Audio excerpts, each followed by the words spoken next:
Epistemic violence is an important concept in the decolonization literature. Epistemic violence is when you reject different ways of knowing. You believe there is just one way of knowing, so you ridicule other ways of knowing, you suppress other ways of knowing, and you dismiss other ways of knowing. All of this is referred to as violence. Sacred knowledge is swept aside, and indigenous knowledge is trivialized. Fanon explained that the root of epistemic violence is when you believe that an individual or a community has nothing of value to give to you. You can take from them, but they have nothing valuable to give. There is nothing that they can teach you, and there is nothing that you can learn from them. Here, Fanon links one's humanity with the power to give. When one's power to give is denied, this is committing epistemic violence. Unfortunately, such violence is commonplace.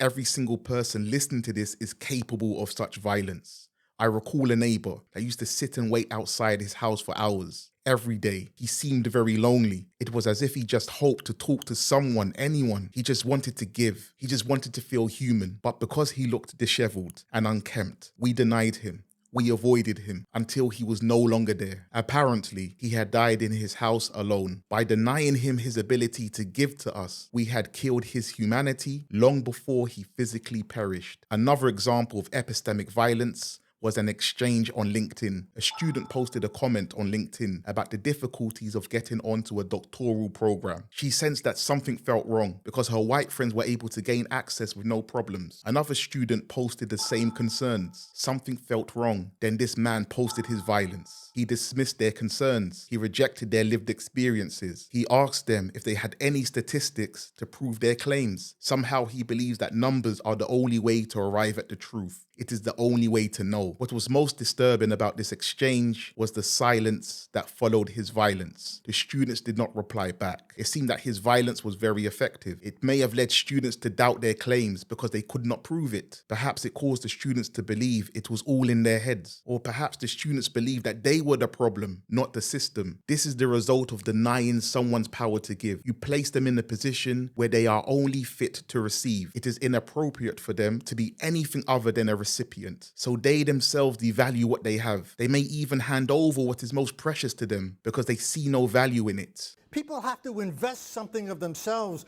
in how they're addressed or recognized, so that any mode of pedagogy or idea has to speak to their conditions and provide a moment of recognition. Lacking this understanding, pedagogy all too easily becomes a form of intellectual and symbolic violence, one that assaults rather than educates. One can see this in forms of high-stakes testing and empirically driven teaching approaches, which dull the critical impulse and produce what I call dead zones of the imagination.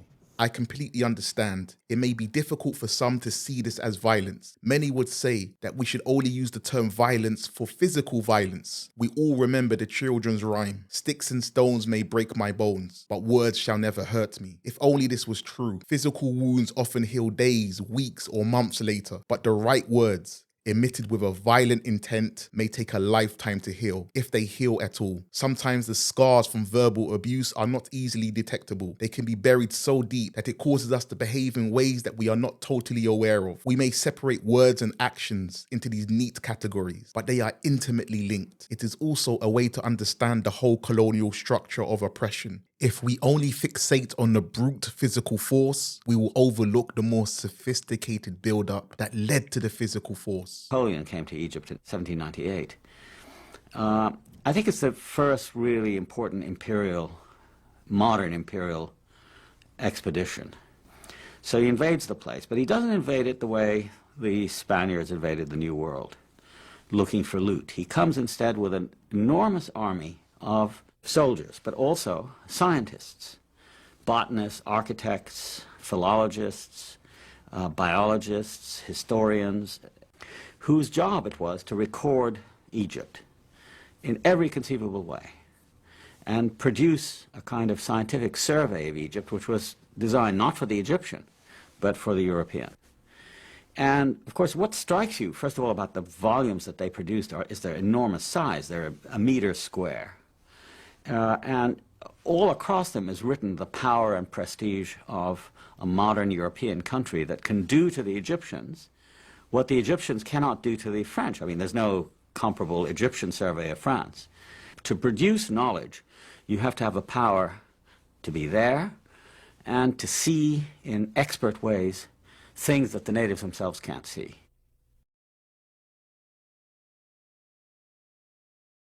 When the colonizer refers to full-grown men as boys, or when he denies and ridicules the history of a land, or when he renames and reclassified what is in that land, these are not just words. Words have power. Words can take away one's humanity swifter than a sword.